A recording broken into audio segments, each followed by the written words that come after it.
Judges 14, Marriage of Samson. Samson went down to Timnah, where he saw one of the Philistine women. On his return, he told his father and mother, "I saw Timnah, a woman, a Philistine. Get her for me as a wife." His father and mother said to him, "Is there no woman among your kinsfolk or among your people that you must go and take a woman from the uncircumcised Philistines?"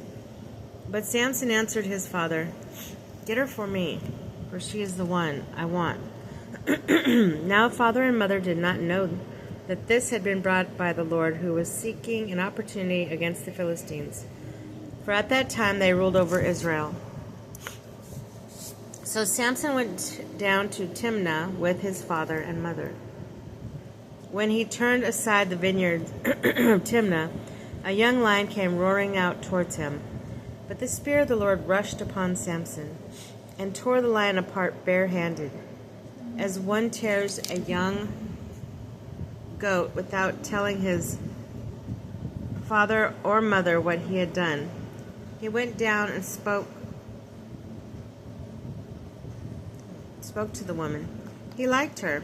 Later, when he came back to marry her, he turned aside to look at the remains of the lion, and there was a swarm of bees in the lion's carcass and honey. So he scooped the honey out of his hands and ate it as he went along. When he came to his father and mother, he gave them some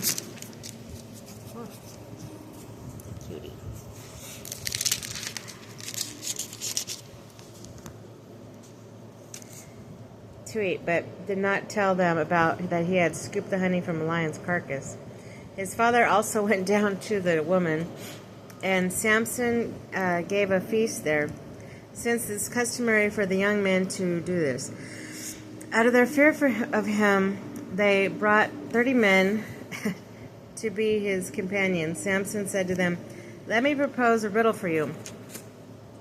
If within the 7 days of the feast you solve it for me, I will give you 30 linen tunics and 30 sets of garments. But if you cannot answer it for me, you must give me 30 tunics and 30 sets of garments per purpose of your riddle." They responded, "And we will listen to it." So he said to them, "Out of the eater came food, out of the strong came sweetness." For 3 days they were unable to answer the riddle, and on the 4th day they said to Samson's wife, "Trick your husband into solving the riddle for us, or we will burn you and your family. Did you invite us here to reduce us to poverty?" So Samson's wife wept at his side and said, "You just hate me. You do not love me. You proposed a riddle to my people, but did not tell me the answer." He said to her, "If I did not tell even my father and mother, must I tell you?"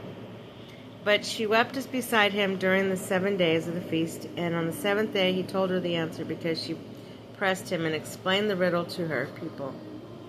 On the 7th day before the sun set, the men of the city said, "It is sweeter than honey, and stronger. What is stronger than a lion?" He replied to them, "If you had not plowed with my heifer, you would not have solved my riddle." The Spirit of the Lord rushed upon him, and he went to Ashkelon, where he killed 30 of their men and stripped them, and gave their garments to those who had answered the riddle. Then he went off to his own family in anger. And Samson's wife was married to the companion who had been his best man.